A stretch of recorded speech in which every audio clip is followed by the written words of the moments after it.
میں مولانا روم کی ایک چھوٹی سی کہانی سنانا چاہوں گی. جی. ایک گڈریا مسجد میں نماز پڑھتا تھا تو گاؤں کے امام مسجد سے اس نے پوچھا کہ سرکار جو یہ میرے مویشی ہیں بھیڑ اور بکریاں ان کی چراگاہ دریا کے پار ہے, ہمارے گاؤں میں کوئی ان کے خوراک کا سامان نہیں, تو میں روزانہ جاتا ہوں تو مجھے کشتی کے 2 آنے دینے پڑتے جانے کے اور 2 آنے دینے پڑتے, تو میرے تو بہت پیسے خرچ ہو جاتے. تو آپ بڑے پڑھے لکھے آدمی ہیں, اتنی بڑی بڑی باتیں بتاتے ہیں, آپ مجھے کوئی ایک چیز بتا دیں کہ میرے یہ پیسے بچ جائیں کشتی والے کو جو میں دیتا ہوں. مولانا نے سوچا میں اس گڈریے کو کیا سمجھاؤں گا, اس کی سمجھ میں کیا آئے گا. کہا بسم اللہ الرحمن الرحیم کہہ کے اپنے مویشی بھی اور خود بھی دریا میں اتر جائے کر. اگلے سے اس صاحب یقین نے, یہ بنیادی صاحب یقین نے جو ملا نے کہا تھا اس پر اس نے بسم اللہ پڑھی, اپنا تہمد اپنی کمر سے باندھا, مویشیوں کو بھی اور خود بھی, اور دریا کے پار. آہا بے حد خوش 2 آنے بچ گئے, میرے بچوں کا کھانا اچھا آ جائے. واپس بھی ایسے ہی آ گیا. اب زندگی بہت اطمینان سے گزرنے لگی. ایک دن شام کو وہ اپنے مویشی گاؤں واپس لانا چاہتا تھا تو دیکھا کہ مولانا بھی وہیں کھڑے اور بہت پریشان ہیں.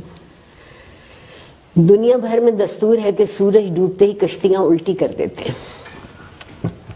ملا کشتی الٹی کر دیتا ہے کہ اب سفر ختم, اب کل جب سورج طلوع ہوگا تو پھر سفر کی ابتدا ہوگی.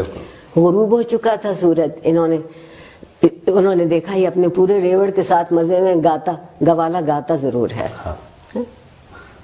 ریوڑ والا گاتا ضرور ہے, اس کی طبیعت میں موج ہوتی. یہ چلا آ رہا تو اس سے پوچھا کہ تم کیسے پار جاؤ گے. یہ تو کشتیاں الٹی کر گئے, کوئی ملا نظر نہیں آتا, کوئی کشتی نہ. اس نے کہا واہ مولوی صاحب واہ, مجھے تو آپ نے ہی بتایا تھا کہ بسم اللہ پڑھ کے دریا میں خود بھی اتر جانا, مویشی بھی ہو تم پار ہو جاؤ, تو آپ بھی بسم اللہ پڑھیے چلیے میرے ساتھ. وہ چرواہا صاحب یقین تھا. بے شک یہ صرف صاحب گفتار تھے میری طرح. انہوں نے بسم اللہ پڑھی, ذرا سا پانی گہرا ہوا تو ڈوبنے لگے, بہت چیخے چلائے. چرواہا واپس آیا, آگے نکل گیا تھا, واپس آیا, کیا ہوا خیر ہے.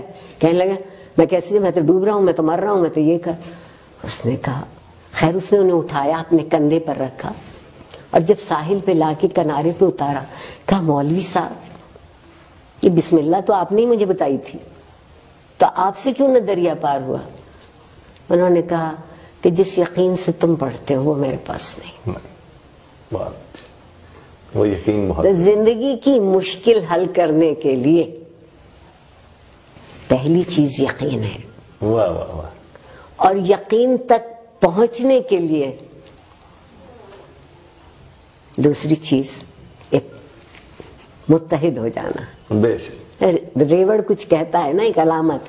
ہاں بالکل. یہ نہیں ہے کہ 4 بکریاں اتر گئیں تو باقی ٹھٹکی ہوئی پیچھے کھڑی ہے. اور اگر آپ یہاں تک پہنچے ہیں تو پھر زندگی میں تنظیم ہو سکتی ہے. واہ واہ واہ. اگر آپ کبھی اکٹھے نہ ہوں, کبھی یقین پورا نہ ہو, تو آپ منظم بھی کبھی نہیں ہوں گے. بہت اچھا. جو اچھی زندگی ہے وہ منظم زندگی ہے. منظم زندگی ہے. بے شک. علم کا درجہ کوئی ہو یا نہ ہو, احساس تو جاگتا رہے. وہ تو رہنا چاہیے. تعلیم